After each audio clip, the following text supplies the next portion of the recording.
வணக்கம் நண்பர்களே. ஏறத்தாழ 40 ஆண்டுகள் பொது வாழ்க்கையில் ஈடுபட்டு பல தியாகங்கள் செய்தவர். பொது உடைமை தலைவராக இருந்தவர். ஏறத்தாழ 10 ஆண்டுகள் சிறையிலே கழித்தவர்.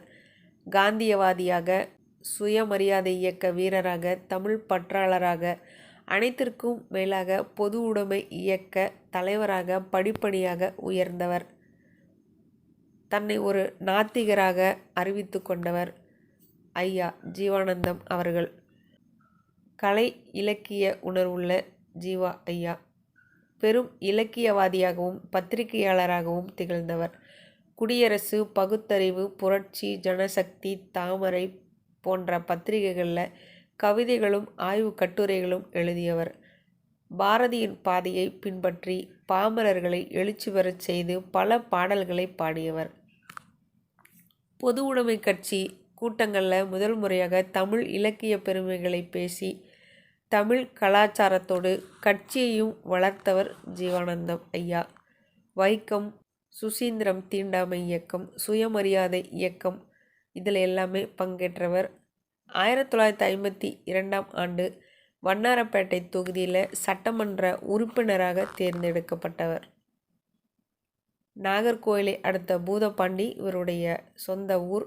1907ஆம் ஆண்டு ஆகஸ்ட் 21ஆம் தேதி பட்டத்தார் பிள்ளை உமையம்மாள் தம்பதிக்கு மகனாக பிறந்தவர்.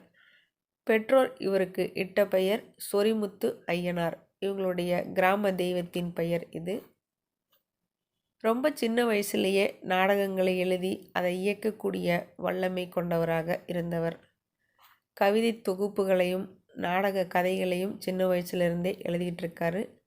10ஆம் வகுப்பு படிக்கும்போது சுகுணராஜன் அல்லது சுதந்திர வீரன் அப்படிங்கிற ஒரு நாவலை எழுதியிருக்காரு. அதே போல் ஞானபாஸ்கரன் அப்படிங்கிற நாடகத்தை எழுதி அரங்கேற்றமும் செஞ்சிருக்காரு.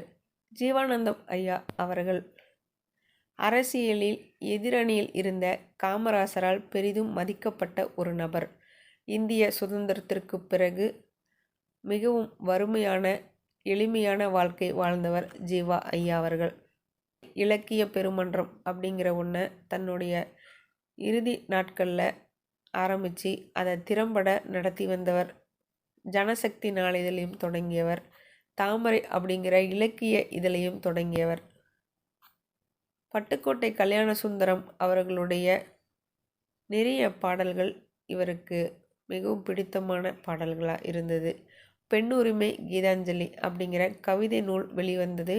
ஜீவா ஐயா அவர்களுடைய முதல் கவிதை நூல் இது. தொழிலாளர்களுக்கு எழுச்சியுறக்கூடிய வகையில் நிறைய பாடல்களை எழுதி பாடியிருக்காரு.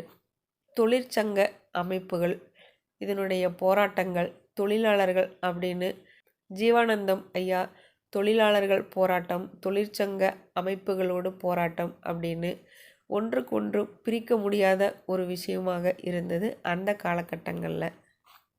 கம்யூனிஸ்ட் கட்சியில் முக்கிய பதவி வகித்தவர் ஜீவா ஐயா. இவருடைய வாழ்க்கை வரலாறு அப்படிங்கிறது இன்றைய காலகட்ட அரசியல்வாதிகளுக்கு மிகப்பெரிய பாடமாகவே இருக்குது இன்னைக்கு வரைக்கும்.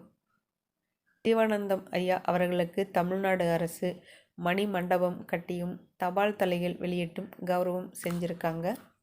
1963ஆம் ஆண்டு ஜனவரி 18ஆம் தேதி இந்த மண்ணுலகை விட்டு மறைந்தவர் ஜீவானந்தம் ஐயா. எளிமையின் உருவமாக, நியாயத்தின் பிறப்பிடமாக இருந்தவர் ஐயா அவர்களுடைய நினைவு தினம் இன்று. நன்றி நண்பர்களே.